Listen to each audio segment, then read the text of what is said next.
Adventný kavrdár. Pohyb. Kráčanie vždy začína z jedného pevného a reálneho bodu a potom pokračuje krok po kroku dopredu. Pohyb má v sebe určitú neistotu, kým sa opäť nenájde ďalší pevný bod, v ktorom nadobudneme rovnováhu. Niektorí odmietajú vyraziť práve zo strachu straty rovnováhy a neistoty dosiahnutia novej. A tak ostávajú v pasci a vo svojom zlatom väzení. Je pravda, že kráčanie nás vyvedie z rovnováhy, ale len preto, aby sme dosiahli novú a napredovali. Ďalšou dôležitou vecou je pochopiť, že nie všetky krajiny, v ktorých žijeme, sú rovnaké. Niektoré sú rovinaté, iné hornaté, či prímorské alebo púštne. Krajina hovorí veľa o našich cestách, o našom živote. Niekedy sa môžeme sami rozhodnúť, aké krajiny prejdeme, ale sú chvíle, keď sme nútení prejsť krajinou, ktorú sme si nevybrali.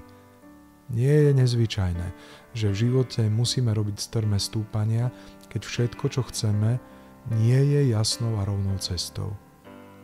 Verím však, že je dôležité, aby si každý z nás položil otázku, na ktorú krajinu sa cítime najviac. Mne sa napríklad veľmi páči púštna rovina. Šírka obzoru, ktorú vidím pred sebou, mi pripomína otvorenosť srdca, ktoré musím mať vždy tak otvorené.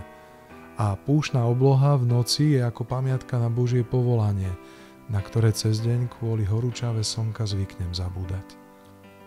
Sú však aj takí, ktorí uprednostňujú horskú krajinu s jej krivoľakými cestičkami, úchvatnou prírodou a výhľadmi z hora.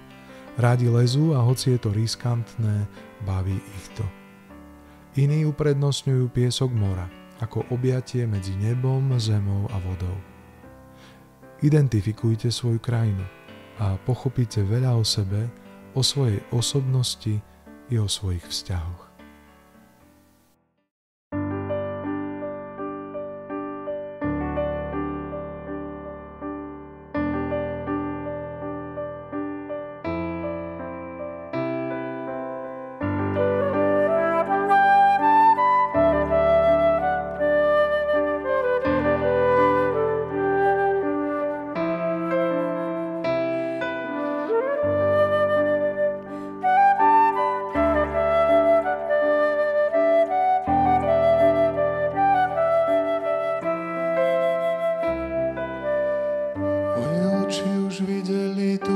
Krásu krás, nechcú nič viac. Len vidieť ťa zas. Moje nohy už kráčali po ceste ciest, nechcú nič viac. Len nechať sa viesť.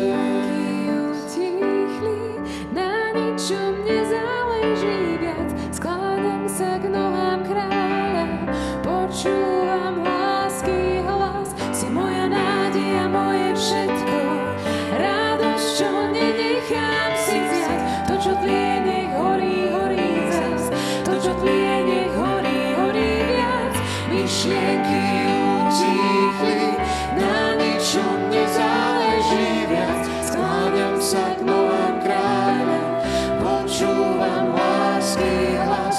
Si moja nádej a moje všetko, radosť, čo nenechám si vziať. To, čo tlie, nech horí, horí zas. To, čo tlie, nech horí,